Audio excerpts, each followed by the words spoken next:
Hello बच्चों, K2S chemistry classes में आपका स्वागत है। आज एक फिर नया वीडियो लेके आए हैं आप लोग को लिए कि एस ब्लॉक के एलिमेंट दोनों वर्ग को हम लोग देखेंगे कि उस वर्ग में कौन कौन से तत्व आते हैं और कौन कौन से वर्ग में अंतिम सेल में कितना इलेक्ट्रॉन होता है, उसे याद करने का तरीका क्या है, ये सारे बातों पर हम लोग डिस्कस करेंगे। और इस वीडियो को शेयर कीजिए और लाइक बटन दबा दीजिए ताकि आप लोग को और वीडियो मिल सके, है ना। तो आप देखते हैं कि एस ब्लॉक तक कल पिछले वीडियो में हम बताए थे आपको कि पीरियोडिक टेबल का सारा डिस्कशन हम बता चुके थे कि हमारा जो भी पीरियोडिक टेबल आधुनिक आवर्त सारणी है मोसले के द्वारा जो दिया गया था वो सारा का सारा 4 ब्लॉक में बांटा गया है, जो SPDF के रूप में था, है ना। और उस SPDF का हम बताए थे कि SPDF में कोई भी तत्व कौन सा ब्लॉक का तत्व है तो हम उसका इलेक्ट्रो कॉन्फ़िगरेशन के माध्यम से, यानी कह सकते हैं इलेक्ट्रॉनिक विन्यास के माध्यम से हम लोग तोड़ने के बाद देखें कि जिसका अंतिम इलेक्ट्रॉन जिस उपकक्षा में जाएगा वह उसी ब्लॉक का तत्व कहलाएगा। तो अंतिम इलेक्ट्रॉन जिसमें मान लीजिए एस ब्लॉक में गया तो एस का कहलाता था, पी में अगर अंतिम इलेक्ट्रॉन जा रहा था तो पी वाला ब्लॉक का कहलाता था, और डी वाला जा रहा था इलेक्ट्रॉन तो डी वाला ब्लॉक का कहलाता था, है ना। ये सारे बिंदु पर हम लोग पिछले वीडियो में देखे थे। अब आए हैं आप लोग के साथ एक नया वीडियो के साथ। कोई भी एलिमेंट एस ब्लॉक में जो है हमारा कितने तत्व है ना। एस ब्लॉक को एक वर्ग दो वर्ग है, एक वर्ग 1 और एक वर्ग 2। दूसरी बात हम लोग समझेंगे कि सबसे पहले एस ब्लॉक का हम लोग पहले इस तरह का टेबल आप लोग बना लीजिए कॉपी में। पहले एक इस वर्ग को वर्ग 1 से हम लोग सूचित करते हैं, रोमन अंक में 1A दर्शाते हैं इसको, है ना, वर्ग 1। और ये सारे के सारे धातु क्षारीय धातु कहलाते हैं। क्षारीय धातु जो अधिकतर है वो ज्यादा अभिक्रियाशील होती है ना। ये सारे चीज है और वर्ग 1 के सारे एलिमेंट हमारा ये क्षारीय धातु कहलाती है। लेकिन एक इसमें अपवाद है, क्या, हाइड्रोजन एक अधातु है ना। लेकिन इसका वर्ग आधुनिक आवर्त सारणी के में मोसले के अनुसार हाइड्रोजन का स्थान अभी तक निश्चित नहीं किया गया। तो पीरियोडिक टेबल में एक अपवाद मिलता है देखने को, क्या, हाइड्रोजन के रूप में, हीलियम के रूप में। हीलियम भी एक अपवाद है क्योंकि हीलियम के बाहरी सेल में 2 इलेक्ट्रॉन है। लेकिन क्या है, अष्टक के नियम के अनुसार अक्रिय गैस के अंतिम कक्षा में होना चाहिए 8 इलेक्ट्रॉन, लेकिन 2 होता है। लेकिन पहला सेल के भरने के लिए कितना इलेक्ट्रॉन की आवश्यकता होती है, 2 इलेक्ट्रॉन की। इसी कारण से हीलियम को अक्रिय गैस के ग्रुप में रखा गया है। लेकिन उसका इलेक्ट्रो कॉन्फ़िगरेशन अगर करते हैं तो 1s2 आता है। इस कारण से हमें रखना चाहिए था एस ब्लॉक में किसको, हीलियम को, क्योंकि आपको हीलियम का परमाणु संख्या 2, इलेक्ट्रो कॉन्फ़िगरेशन तोड़ते हैं इसको तो 1s2 आता है। तो 1s2 आने के कारण होना चाहिए था इसको एस ब्लॉक में, हीलियम को। लेकिन क्या, यह पी ब्लॉक में रखा गया है क्योंकि इसका यह अक्रिय गैस होने के कारण इसको पी ब्लॉक में रखा गया। तो ये आधुनिक आवर्त सारणी में मोसले के द्वारा आपको एक्सेप्शनल देखने को मिलता है। चलिए, तो हम लोग समझते हैं पहले एस ब्लॉक के एलिमेंट पे वर्ग 1 को। तो वर्ग 1 को हम लोग बोलते हैं क्षारीय धातु। क्षारीय धातु हमेशा विक्रियाशील होता है ना।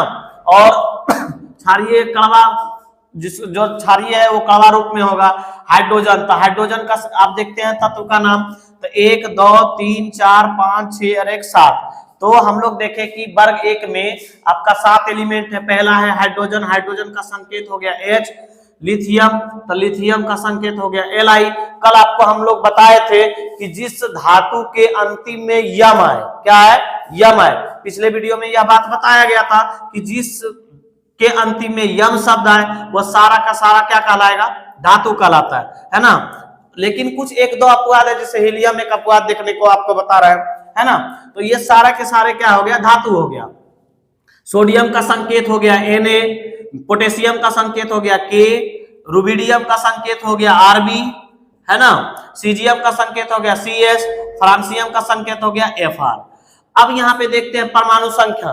तो परमाणु संख्या हम लोग देखते हैं क्या कि हाइड्रोजन 1।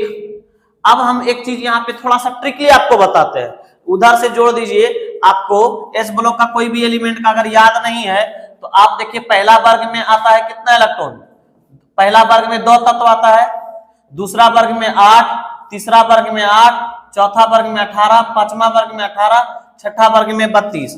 तो आप इस तरह से निकाल सकते हैं। देखिए हम निकालने का एक ट्रिकली बताते हैं, यानी पहला वर्ग में कितना बताए, 2 एलिमेंट रहेगा, दूसरा वर्ग में ये 8 एलिमेंट, तीसरा वर्ग में 8, चौथा में 18, 18 और पांचवा में भी 18 और छठा में 32। तो देखिए निकालने का तरीका, वर्ग एक का लिए 1 और वहां जोड़िए वर्ग एक में 2 एलिमेंट और ये फर्स्ट वर्ग का है तो 2 और 1 3 हो गया ना। तो 2 वर्ग एक का निकल गया यहाँ पे 3। अब यहाँ तीसरा लीजिए तो वहां लीजिए 8 है ना, 8 और यहाँ 2 और ऊपर से जोड़िए 8 और ये 8 और 2 कितना हुआ 10 और एक वर्ग ये है 10 और 1 11। समझ में आया बात? ऊपर से जोड़ते आइए 2 और 8 10 और एक यहाँ लेना है कितना हो गया 11। फिर आप जोड़िए पोटेशियम का 8 यहाँ पे देखिए 2 और 8 10 और 8 18 और एक यहाँ वर्ग वाला जोड़ना है कितना हो गया 19। बात समझ में आ गया? फिर से एक बात समझ लीजिए, यानी एक बार एक एलिमेंट को 1 लिख दिए। अब यहाँ निकालना है दूसरा वर्ग का, तो दूसरा वर्ग का वर्ग 1 का निकाल रहे हैं तो 2 और 1 जोड़ना है यहाँ वाला वर्ग का, तो 2 1 3 हो गया। फिर तीसरा निकालना है तो ऊपर से जोड़िए 2 और 8 10 और एक यहाँ ले लीजिए 11 हो गया। बात समझ में आ गया? अगर आप भूल गए तो इस तरीका से आप निकाल सकते हैं। और अब फिर तीसरा में चलिए तो 3 ग्रुप को जोड़ दीजिए इसको 2 और 8 10 10 और 18 और एक यहाँ जोड़े तो 19 आ गया पोटेशियम का। अब रुबिडियम में देख लीजिए तो रुबिडियम में 1 2 3 4 5 मार्क निकालना है तो 4 को जोड़ना है, तो 4 को देखिए 1 2 3 और 1 4 जोड़िए 8 और 2 10 और 8 18 और 18 18 36 और एक यहाँ का जोड़ना है 36 और 1 37। बात समझ में आ गया? फिर आप निकालना है सीजियम का, तो अब यहाँ जोड़िए 18 18 36 36 और 8 36 और 8 हो गया 40 और 44 44 और 8 44 8 हो गया 52 और 2 56 और एक यहाँ का जोड़िए तो कितना हो गया 57। बात समझ में आ गया? अब आगे निकालना है ये सातवां वाला, तो 6 को जोड़ दीजिए तो आप देखिए जोड़िए तो कितना हो जाता है 8 8 8 2 10 और 18 18 और 8 18 8 हो गया 26 26 26 और 8 34 34 और 2 34 2 36 34 2 36 3 और 2 1 4 1 5 5 और 3 8 तो हो गया कितना 86 और एक यहाँ वाला जोड़ना है तो 86 और 1 87। बात समझ में आया? अब कोई भी तत्व का अगर आप परमाणु संख्या भूल गए हैं एस ब्लॉक का तो आप इस माध्यम से निकाल लेंगे। क्या माध्यम है? पहला वर्ग में 2 एलिमेंट होता है, दूसरा में 8, तीसरा में 8, चौथा में 18, पांचवा में भी 18 और छठा में 32। ठीक है, तो इस तरह से जोड़ के हम निकाल लिए। पहला में एक है तो 1 रख लिए, दूसरा में 2 प्लस 1 जोड़े 3, फिर वहां ये 8 2 10 और 1 11। तो इस प्रकार से हम आप लोग निकाल सकते हैं। अब सेल में बांटना है तो पिछला वीडियो में सेल के बारे में भी बताएं कि सेल में कैसे बांटना है। तो कोई भी कक्षा का इलेक्ट्रॉन हम लोग बांटते हैं पहला सेल में, तो हमारा सेल कौन कौन सा हो गया? कक्षा के L M N O P Q R, इस तरह से हमारा क्या है सेल है। तो सेल अनगिनत होते हैं है ना, तो इसको पहला कक्षा में कितना जाएगा 1 रह जाएगा, दूसरा में तोड़ेंगे तो 3 है तो पहला के सेल में कितना जाएगा 2, तो पहला में 2 रख दीजिए। उसके बाद एल में 8 होगा, 8 जब तक नहीं भरेगा तब तक एम में नहीं जाएगा तो 2 और 1 में टूट जाएगा ये है ना। फिर आप 11 को तोड़िए तो 2, फिर दूसरा में 8 और तीसरा एम में हम लोग जानते हैं कि 18 चाहिए, लेकिन इसको 18 से कम रहेगा चलेगा, अष्टक के नियम के अनुसार 8 पुराना चाहिए, 1 भी रख दीजिए, इसमें बच गया 1। फिर इसको तोड़िए 2 8 8 और यहाँ पे कितना 1, बुझा गया। अब देखिए फिर इसको तोड़िए 2 8, अब यहाँ पे सेल हम लोग समझ लेते हैं फिर के एल एम और एन, तो 2 8 18 और इसमें 32 जाएगा। आप नहीं समझ में आ रहा है तो पिछला वीडियो इसको देख लीजिए सेल वाला, तो बहुत अच्छी तरह से समझ में आने लगेगा आप लोग को है ना। तो 2 8, उसके बाद यहाँ रख दीजिए 18, तो अब जोड़िए 18 और 8 2 10 18 8 28 हो गया, 10 28 हो गया, 28 और 8 36 और 1 37 है ना। फिर यहाँ जो 57 का 7 नहीं होगा 55 होगा ना, जोड़ने में मिस्टेक हो गया। यहाँ पे एटॉमिक नंबर कितना हो जाएगा 55, तो 2 8 8 यहाँ पे हो जाएगा 2 18 18 8 और 1 हो जाएगा। ठीक है, अब बांट लीजिए, क्योंकि हम लोग जानते हैं जब 32 वाला कोरम नहीं लेगा तो 18 ले सकते हैं। फिर यहाँ पे 2 8 18 32, 18, 8 और 1। आप एक बार फिर से अपना मिला लीजिए।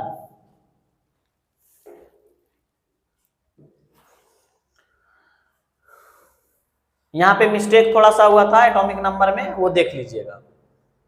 चलिए आगे देखते हैं। तो एक चीज, एक शब्द आता है संयोजी इलेक्ट्रॉन।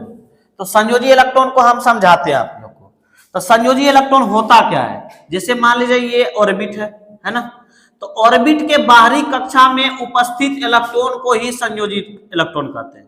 यानी अंतिम कक्षा में उपस्थित, अंतिम कक्षा में उपस्थित, अंतिम कक्षा में उपस्थित क्या चीज? इलेक्ट्रॉन। अंतिम कक्षा में उपस्थित इलेक्ट्रॉन को क्या कहते हैं? संयोजी इलेक्ट्रॉन कहते हैं। बात समझ में आया? हम लोग कह सकते हैं कि अंतिम कक्षा में उपस्थित इलेक्ट्रॉन को संयोजी इलेक्ट्रॉन कहेंगे। तो हम लोग देखेंगे, पहला तो ये ऑर्बिट है, दूसरा तो अंतिम कक्षा कितना है? 1, तो इसका 1 हो गया संयोजी इलेक्ट्रॉन। इसका भी देखिए कितना हो गया? 1 हो गया। बात समझ में आ रहा है कि बहुत आसान तरीका है समझना, इससे आसान कुछ हो ही नहीं सकता है। फिर देखिए इसके अंतिम कक्षा में कितना? 1, तो इसका भी 1 हो जाएगा। इसका भी अंतिम कक्षा में कितना? 1। इसका भी अंतिम कक्षा में देखिए कितना है? रुबिडियम का भी 1 है। फिर यहाँ सीजियम का देखिए अंतिम कक्षा में कितना इलेक्ट्रॉन है? 1 इलेक्ट्रॉन है। फ्रांसियम का भी देखिए कितना इलेक्ट्रॉन है? 1 है। बात समझ में आ गया? यानी अंतिम कक्षा में उपस्थित इलेक्ट्रॉन ही क्या कहलाएगा? संयोजी इलेक्ट्रॉन। तो सारा के सारा अंतिम कक्षा में कितना इलेक्ट्रॉन है? 1, तो संयोजी इलेक्ट्रॉन 1 हो गया। इससे आसान हो ही नहीं सकता है आप लोग के लिए समझने के लिए। यानी दिमाग में बस यह रखना है कि अंतिम कक्षा में उपस्थित इलेक्ट्रॉन को हम लोग संयोजी इलेक्ट्रॉन बोलेंगे। तो अंतिम कक्षा में उपस्थित इलेक्ट्रॉन 1 है सबका, तो सबका संयोजी इलेक्ट्रॉन कितना हो जाएगा? 1 हो जाएगा। कोई दिक्कत? अब आते हैं याद करने का तरीका। तो याद करने का तरीका, इस ब्लॉक को याद कैसे कर सकते हैं? तो आप लोग याद अगर रखना चाहते हैं बहुत आसान भाषा में, तो इसको याद करने के लिए कोई बहुत मुश्किल बात नहीं है। एकदम आसान तरीका से हम लोग बात रख सकते हैं। क्या समझे? कोई चीज देखते हैं, कोई लोग गाना याद रखता है, एकदम बढ़िया बढ़िया गाना याद रखेगा, रेप 1 से 1 गाएगा, है ना। भोजपुरी का सबसे पहला रेप कौन सा था? है ना, भोजपुरी का सबसे बड़ा पहला रेप गाने वाला कौन था? कह सकते हैं खेसारी लाल यादव, है ना। वो गाए थे कौन? कि काबा, है ना। ये इस तरह से गाना गाए थे, छपरा में आएंगे होली मनाएंगे, इस तरह से, है ना। तो इस तरह के गाना एक आया था। तो होली सबसे पहले यानी कह सकते हैं कि सबसे पहले खेसारी लाल यादव रेप गाना लाया था। तो हम लोग रेप याद कर लेते, जो कि बहुत कठिन गाना होता है। तो ये सब एलिमेंट याद करना कोई बहुत बड़ी बात आप लोग के लिए नहीं होना चाहिए, है ना। तो एक सीधा सा लॉजिक हम लाते हैं आपके लिए, एकदम छोटा छोटा क्लिप जो कि बहुत अच्छा रहता है। आप लोग उसको देखिए, 1 मिनट में याद हो जाएगा।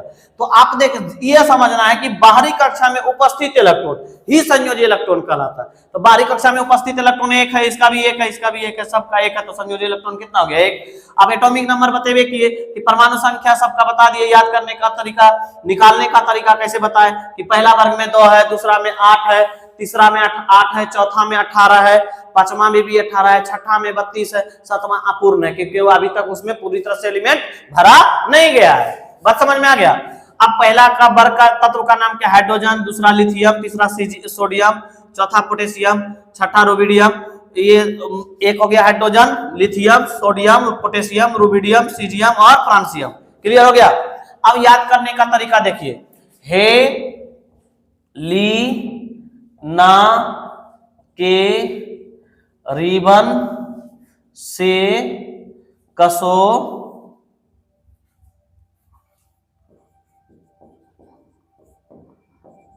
फ्रॉक।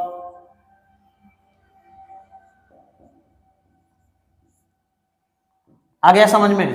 अब इसमें कहा गया है कि हेलिना के रिबन से कसो फ्रॉक। तो हेलिना के रिबन से कसो फ्रॉक होगा।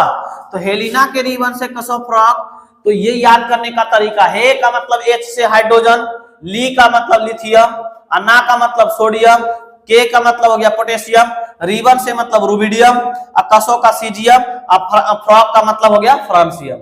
तो यह इतना आसान तरीका से याद कर सकते हैं हम लोग कोई भी एलिमेंट को। हेलिना के रिबन से कसो फ्रॉक, है ना। यानी पहला वर्ग का तत्व को याद रखना है तो सिंपल याद रखना है कि हेलिना के रिबन से कसो फ्रॉक। तो हेलिना के रिबन से कसा फ्रॉक का मतलब हो गया जितना भी वर्ग एक में आएगा एलिमेंट आप याद रख सकते हैं, है ना। अब इसकी संयोजकता समझते हैं। तो संयोजकता होता क्या है? तो संयोजकता आप याद करने की जरूरत है नहीं, एकदम सिंपल भाषा में समझिए आप कि संयोजकता हम किसी चीज का कैसे निकाल सकते हैं। तो एक वैज्ञानिक थे जो न्यूलैंड अस्टक साहब, तो न्यूलैंड अस्टक साहब ने एक नियम दिए थे, अस्टक का नियम। तो अस्टक का नियम कोई भी तत्व क्या चाहता है कि वो अस्थायी रहे। हम लोग चाहेंगे कि हम लोग का घर द्वार उजड़ जाए, हम लोग भी तो चाहते हैं कहीं मेरा अपना घर हो, अस्थायी हो। तो एलिमेंट भी चाहता है कि अपना अस्थायी रूप हो, एक अस्थायी जगह हो, एक अस्थायी स्थान प्राप्त कर ले ताकि हमको ज्यादा भटकना ना पड़े, है ना। तो एलिमेंट भी अस्थायी होने के लिए एक नियम दिया है न्यूलैंड साहब ने, न्यूलैंड अस्टक ने। तो अस्टक का नियम दिया गया। तो अस्टक के नियम में दो लॉजिक आपको दिमाग में रखना है। पहला लॉजिक क्या रखना है कि बाहरी कोश में अगर 1 2 3 इलेक्ट्रॉन रहे तो सारा का सारा तत्व क्या करेगा, वह इलेक्ट्रॉन को त्याग देता है।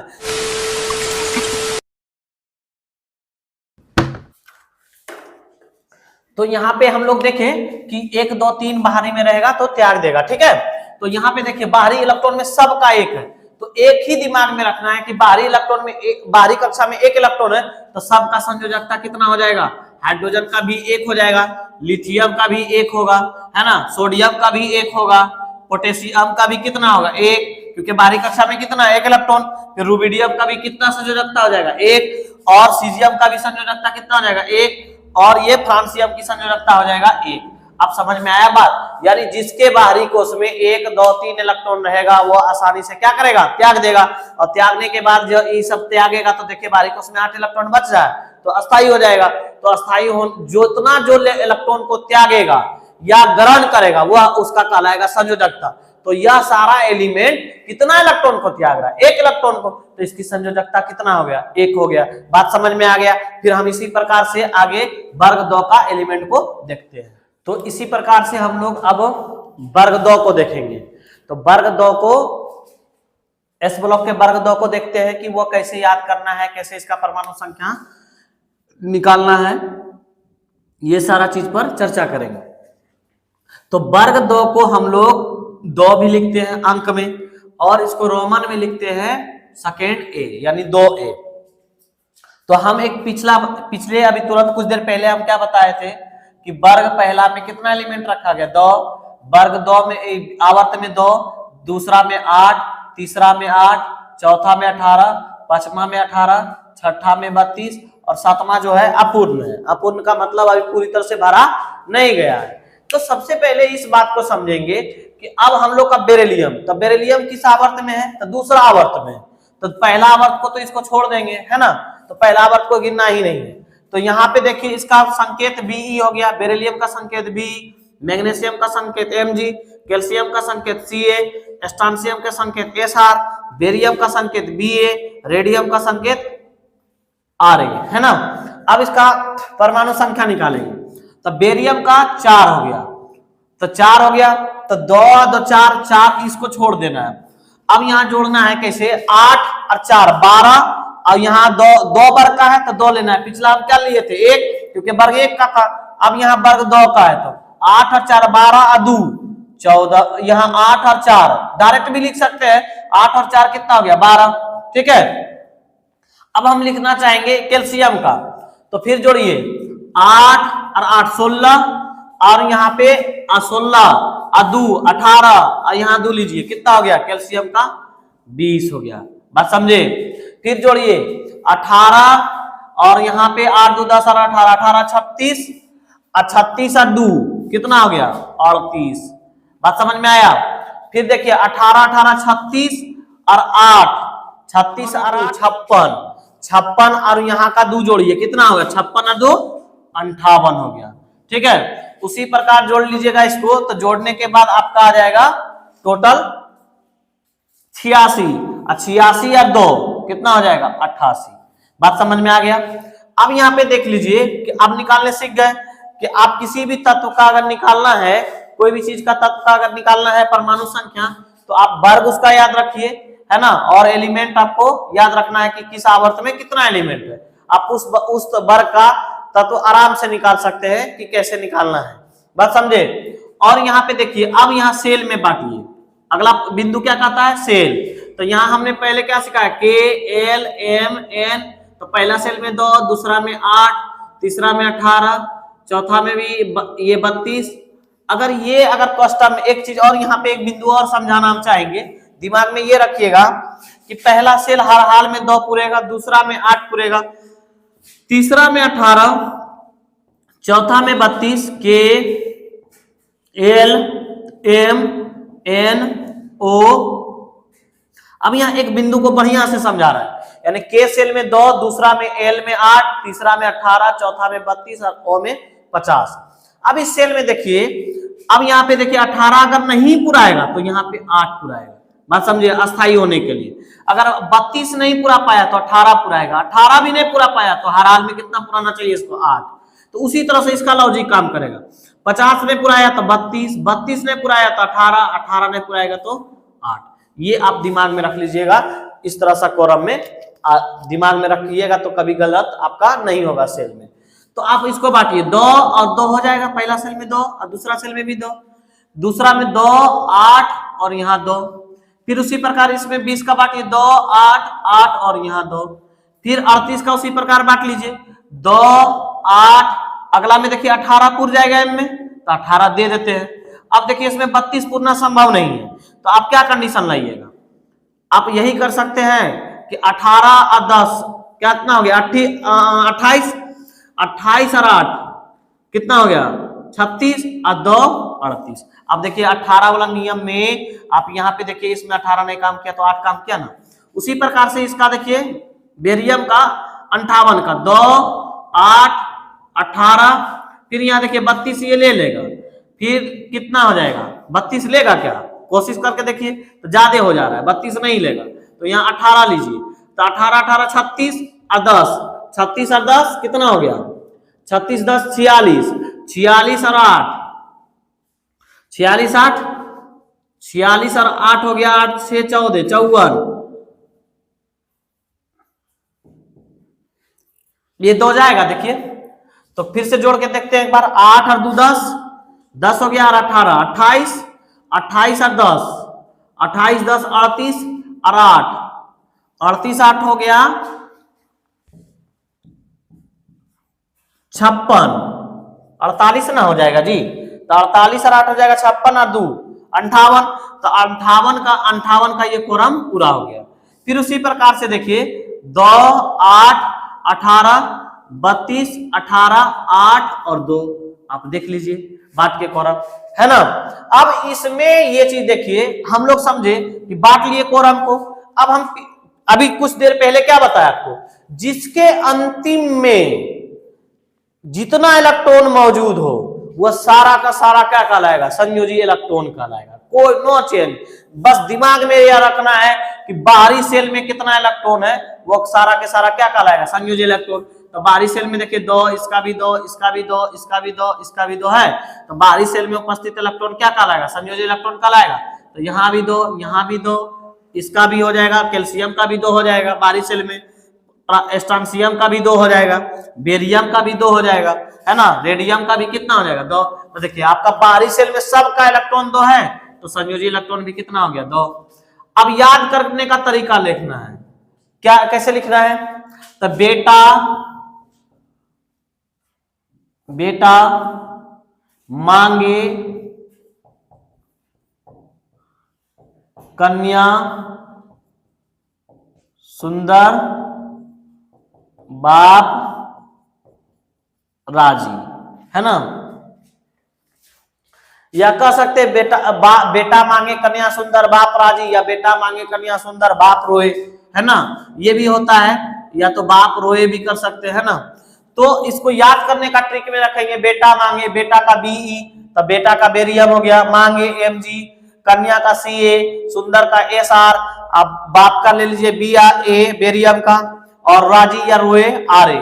तो ये याद रखने का सबसे मस्त तरीका है कि आप इस ब्लॉक का वर्ग 2 को याद रखने के लिए एकदम बहुत अच्छा से याद रखते हैं, बेटा मांगे कन्या सुंदर बाप राजी, कोई दिक्कत, या बाप रोए, ठीक है। और ट्रिक सारा है कि बेटा मांगे कार स्कूटर बाप राजी, है ना। या तो फिर ये दोनों ट्रिक से याद रख सकते हैं, बेटा मांगे कन्या सुंदर, बाप राजी या रोए। ठीक है, ये चीज आपका याद करने का तरीका हो गया। अब आते हैं संयोजकता पे। तो संयोजकता में हमने क्या बताया था कि कोई भी तत्व अष्टक का नियम पालन करके अस्थायी होना चाहता है, और अस्थायी होके क्या करेगा, वो अस्थायी होके वह पूरी तरह से निष्क्रिय गैस की भांति कार्य करना चाहेगा। तो कोई भी हम क्या बताए कि 5, 6 और 7 रहे, तो इसके बाहरी कोश में 7 रहे, तो 8 पुराने के लिए यह इलेक्ट्रॉन को क्या करेगा, ग्रहण करेगा, है ना। तो इलेक्ट्रॉन को ग्रहण करेगा, और यह क्या करेगा, 1, 2 और 3, यह तीनों इलेक्ट्रॉन क्या करेगा कि यह त्याग करेगा। ये दिमाग में रख लेना है कि बाहरी कोश में 1, 2, 3 है तो यह त्याग कर देगा। अगर हमारे पास बाहरी कोश में अगर आपका 5, 6, 7 है तो ये क्या करेगा, ग्रहण करेगा। तो ये सारा चीज आपको दिमाग में रखना है। तो अब देखिए बाहरी कोश में कितना इलेक्ट्रॉन है, 2, तो ये त्याग देगा। तो इसका भी संयोजकता कितना, 2, ये भी हो जाएगा। मैग्नीशियम के बाहरी कोश में 2 है तो ये भी त्यागेगा। ये भी आपका कैल्शियम भी त्याग देगा, बाहरी कोश में 2 है। स्ट्रांसियम के भी बाहरी कोश में कितना है, 2, ये भी त्याग देगा, इसकी संयोजकता 2 हो जाएगा। तो बेरियम का भी बाहरी कोश में 2 है तो इसकी भी संयोजकता कितना हो जाएगा, 2। अब यहाँ रेडियम का देखिए 88 है तो इसके बाहरी कोश में कितना इलेक्ट्रॉन, 2। तो इसका मतलब है जिसके भी बाहरी कोश में 2 इलेक्ट्रॉन रहेगा वह त्यागेगा भी, त्याग देगा 2, तो उसकी संयोजकता क्या कहला जाएगी, 2। तो इस प्रकार से हम लोग देखते हैं कि आप जितना भी एस ब्लॉक का है वो सारा के सारा क्या कहलाएगा, एस ब्लॉक का वर्ग 2 में संयोजकता कितना होगा, 2, और संयोजी इलेक्ट्रॉन भी होगा 2। तो वर्ग 2 के हम लोग बोलते हैं क्षारीय मृदा धातु। क्षारीय मृदा धातु बोलने का इसका रीजन यह है कि सारा का सारा धातु जो है मृदा में ही ज्यादा इसका पाया जाता है, और मिट्टी में पाने के कारण इसको हम लोग क्षारीय मृदा धातु बोलते हैं। तो इस प्रकार से आप एस ब्लॉक के एलिमेंट को आप याद कर सकते हैं, है ना। आप इस तरह से आप याद रखिए और अपना फेयर कॉपी बनाइए ताकि आपको अच्छे 2024 का बोर्ड में अच्छे मार्क्स ला सके। आप बेसिक केमिस्ट्री पहले सीख लीजिए, उसके बाद हम चैप्टर बाय चैप्टर आपको केमिस्ट्री सिखाएंगे, है ना। सारे वीडियो अपलोड धीरे धीरे किया जाएगा, और आप लोग इसी तरह से सहयोग देते रहे तो आने वाला समय में हम आपका डिजिटल लाइन लाके डिजिटल बोर्ड पे आपका क्लास की स्टार्ट भी करेंगे, और ताकि आपको सुविधा हो सके पूरी तरह से। और इस तरह से आप अपने वीडियो में, हमारे वीडियो में बने रहिए ताकि और वीडियो आपके लिए हम बना सके। और इस वीडियो को और अधिक से अधिक शेयर कर दीजिए और सब्सक्राइबर को बढ़ाइए ताकि हम लोग को भी और काम करने में मजा आए। जय हिंद, जय भारत।